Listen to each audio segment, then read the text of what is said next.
You've got a choice now, Mr. Melling, because you've won 2, which means your choices are limited. You can either go to the random draw, or you can pick out a fellow ultimate pool last man standing bounty. Who would you? What would you like to do? Who do you want to play? I'd like to play Lee Kendall. Just a random one. Random draw, okay, it's decided. It's going to be a random draw, so we're going to let you look at this screen here, Chris, to find out your opponent as everybody nervously looks on. Chris Melling, 1 game away, of course, from the hot seat. Who is it going to be? Oh, it's Jack Whelan! Wowee, it's Bouncy v Bouncy. Come here, Chris. What are your thoughts on that one, pal? Listen, they're all tough. It's a race to 4, and every single player that's in the event can beat everybody. Can beat everybody. So a flick of a coin, it's going to come down to the breaks.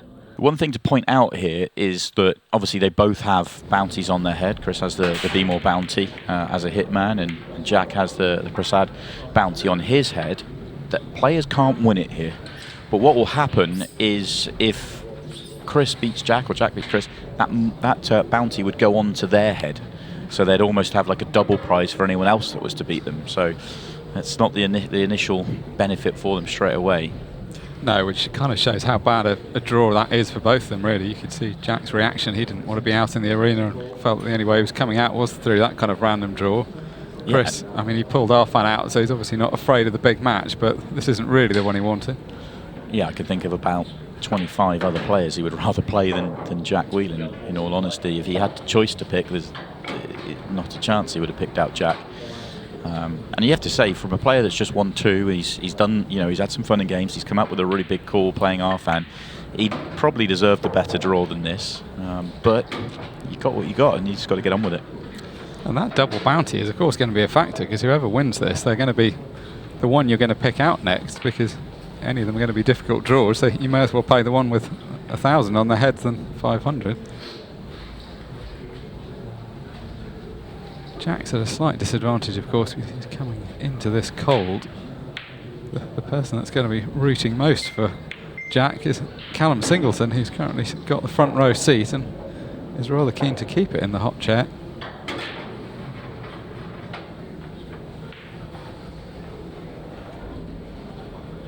Jack just looking at whether he's come too far. As you see the one on the left cushion, can you get to the potting angle? I just have to put a trace of side on. Yeah, able to just make the right angle.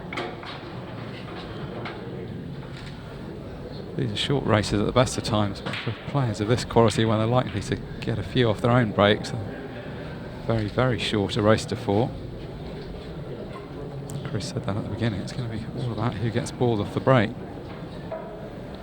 Yeah, Jack has a break that's the envy of most. It's a fabulous break, huge power, and as many have, but the control he has with it is what separates it from so many. Normally very consistent.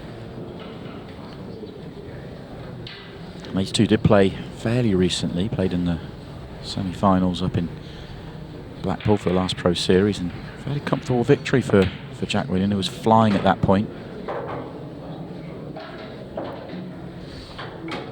I think he's really, obviously he's made the change, he's now a full-time player, and I think he's really I think it's taken him a little bit of time to find his feet with the nature of having to switch games and codes and whatever else, but I think he's really now reached that point where he's a threat every tournament he turns up to, because he is putting so much time in. He was already one of the best players in the world, and incredible. Obviously former world champion, won many professional titles and many titles with Ultimate Pool now, and he really is right up there. That's why he is one of the hitmen, and that's the break we were talking about just before as well.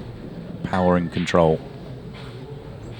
Yeah, it's no coincidence that several of the hitmen are the ones with best known for the big breaks. Both of these two have got mammoth breaks.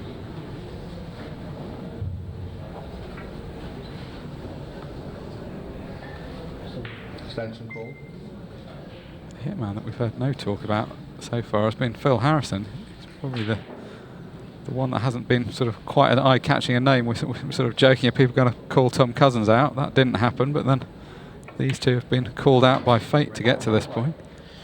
Quite a year this year for Phil. I think that's probably part of the reason why we're not mentioning him as much, is that if this was the back end of last year where he was flying and winning a couple of big titles along the way, but it's not that he's not been a factor this year. He absolutely has, but he's just not quite been as in and amongst the titles as he was last year.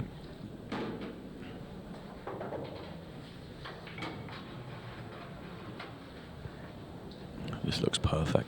See him just lining up what he wants to do. Red does go past the 8 ball to left centre. He's got the angle to connect to that. Red nearest the right centre, not the one he's playing now, the next one, the one below it, is actually a little bit tricky.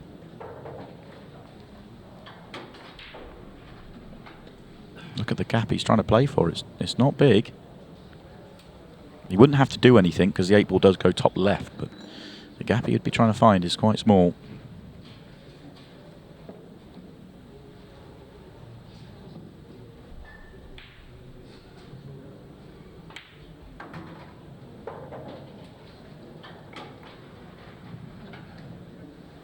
Well, it's got the first bit right.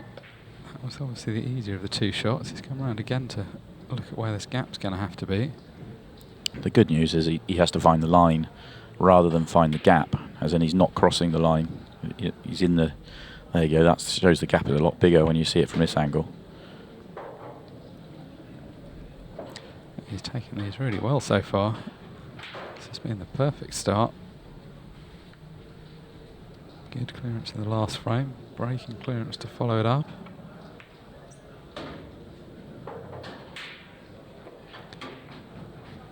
He's always got a very professional attitude towards the game, Jack Whelan. You feel like he's going to be quite focused on winning this event. I'm not sure he's quite as likely just to call out somebody random for the amusement of it. I think he knows he's got a good chance to make some progress in this tournament. All of these players are professionals in the sense of the standard of play, but if you're trying to support a family playing the game, you've got to go looking for the wins where they are and do the right things. There's good prize money at stake here if you can stay in this tournament. Fabulous break from Chris. Does play that. He's the only player in the game currently playing with that sort of break. Sometimes it will come back and park, and sometimes he gets that touch more and it's topspin, but he plays with it even just to park it. He's playing with topspin. It's amazing the way he does it. Yeah, got a good cannon there as well. Just stop the white dead in the middle of the table. Key frame this, obviously. Can't afford to go 3-0 behind. Hasn't done a lot so far in this match. Hasn't had a chance to do a lot so far.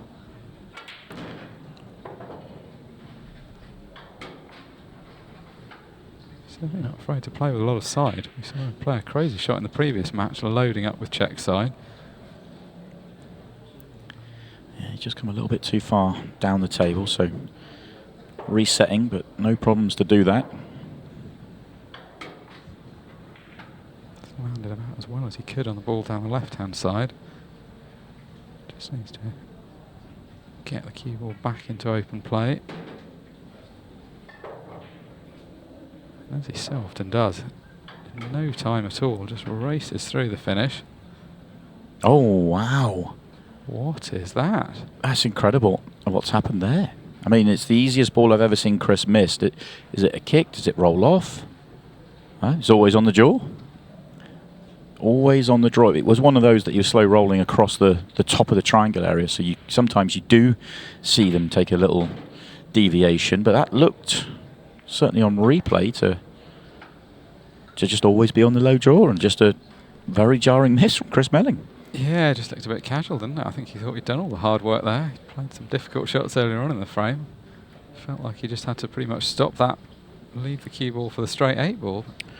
Well, Jack's played a very poor first shot, and now he's under pressure to pull out a big shot.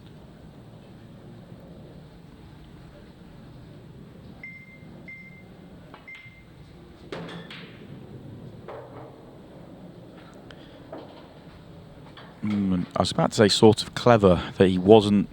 If the yellow wasn't hanging over the centre pocket, I think he pulls that back and gets the cue ball in the top half of the table. But because of it wasn't the easiest of pots, I think he was trying to keep it low of the yellow on purpose. But Oh, he is on this one to the centre, so it's okay. I was about to say he's not on anything, but he was on that one, so he was fine. It was exactly where he was trying to put it. Yeah, it was a good shot to nothing, because even though that yellow's in open play, it didn't go from where the white was. And this is a chance that he can't possibly have thought he was going to get. Great chance to go 3-0 up. Another slightly loose one from Jack. Absolutely did not want to be anywhere near straight on this one.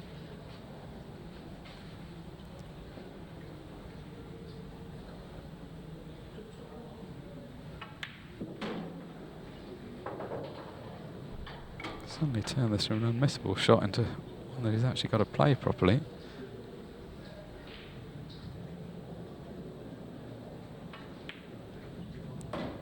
No problem though. Well, gave himself a bit to do there, but there was a chance he should never have had at the table. Very uncharacteristic miss from Chris to leave him in.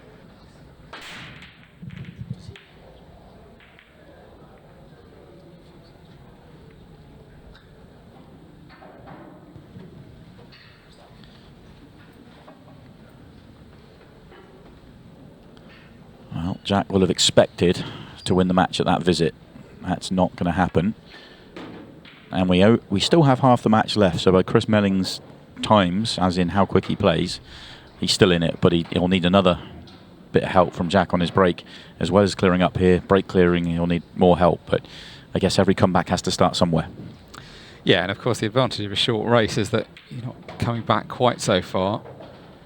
A race to 7 or 8, you can get a long way behind, but here you're never more than 3 frames behind by definition.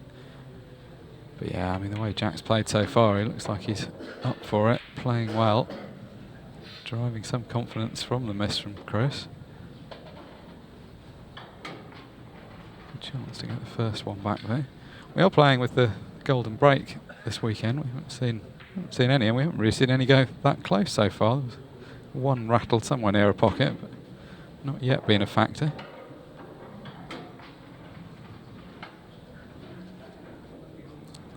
Really in quite perfect position, but just having to settle for a longer pot here. It's the advantage of being such a good cueist. That was a very missable shot for a lot of players, but for Chris, able to play it fairly confidently. Still got one more shot to play though. Ball to the bottom right's no problem, but not completely natural positional shot.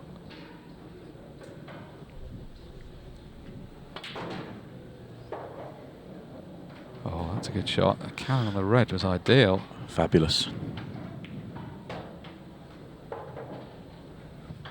If he'd have slipped past that red, he'd have been in trouble. He's just overdone that one as well. Yeah, no mistakes this time round. So the reverse clearance gets him on the board in the match. What's he got? 8-18 to continue. It's just plenty of time. Important break, obviously. Got to win all 3 of the remaining frames. Brilliant. Hit that one really, really well. Deserves a good chance off it. Does he have an opener on reds? He's got yellows, and yellows are fine, so no real problems here. Yeah, that's exactly what you were saying earlier on. Just parks the cue ball in the middle of the table, which obviously means he's more likely to be on the next shot.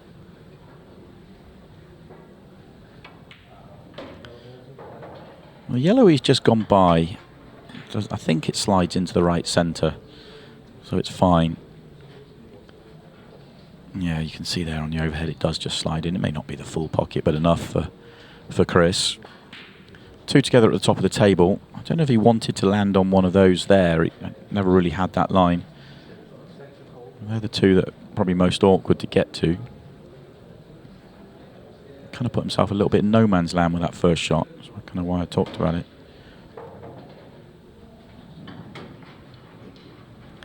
And that's gone possibly just a roll too far.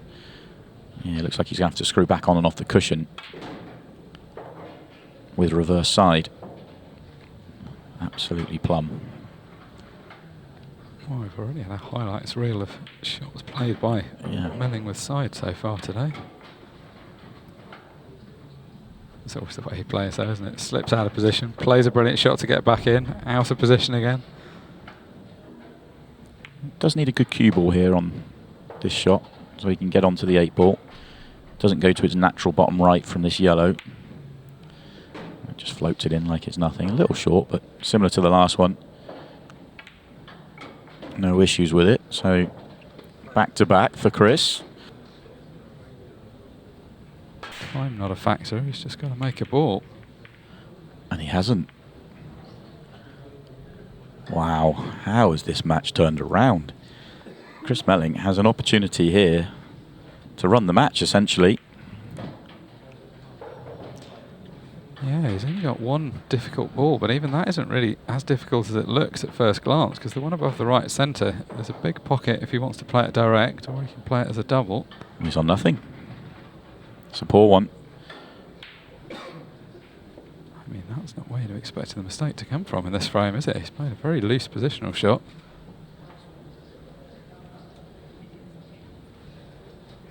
Can't get to the potting angle of this to clip it into the middle, and the double looks like it's obstructed by the other red, so he's got himself into all kinds of trouble here. Can he just find... Oh, that's an incredible shot. There was so little margin for error there. Needs another good shot, though. He's not out of the woods yet.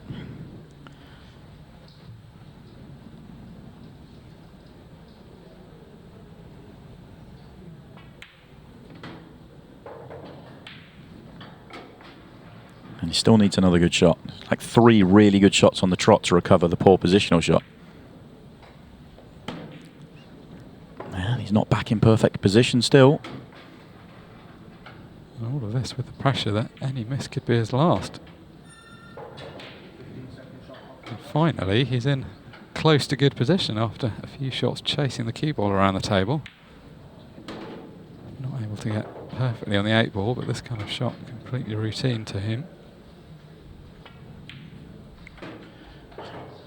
Oh, 3 straight off the break. 2 reverse, 1 break. Chris Melling will have the break in this decider. Absolutely fabulous. So, Chris needs a ball. Needs a ball. Gets a ball. Wasn't as clean a contact as the previous couple, but the ball goes down.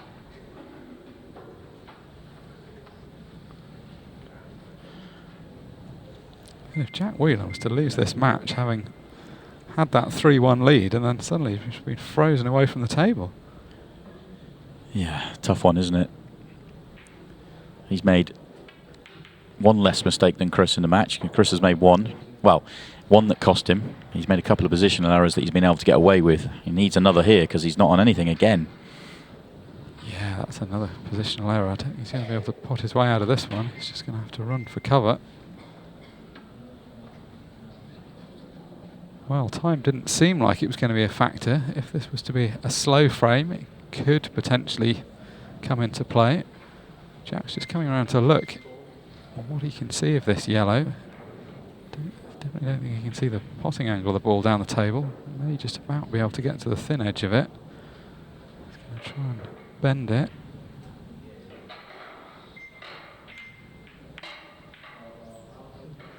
He'll be over the moon. Over the moon with that. Yes, he's left Chris a chance, but it could have been a lot worse when they were all coming down the table. He could have got the double kiss, which would have essentially kind of ended it. You still expect Chris to make this, so Jack will still fear the worst. Oh, Chris, what a touch he's just had. Huge touch of fortune. Match was over in his mind, in Jack's mind, if he got sight at yellow here. All of a sudden, oh, this is a deciding frame. This is the drama you want, isn't it, from a decider? Oh, yellow off black into the pocket. Everything's happening here. So, looks like it's going to be Jack that has the first chance. He's got to flick the 8 ball back out, but that shouldn't be a problem. Well, they're all invested in this one. I suspect so is Callum Singleton, who obviously has the very real requirement of Jack Whelan winning this match so that he stays on the hot seat, stays unable to be picked or drawn. And this is wide open now for Jack to go and win the match.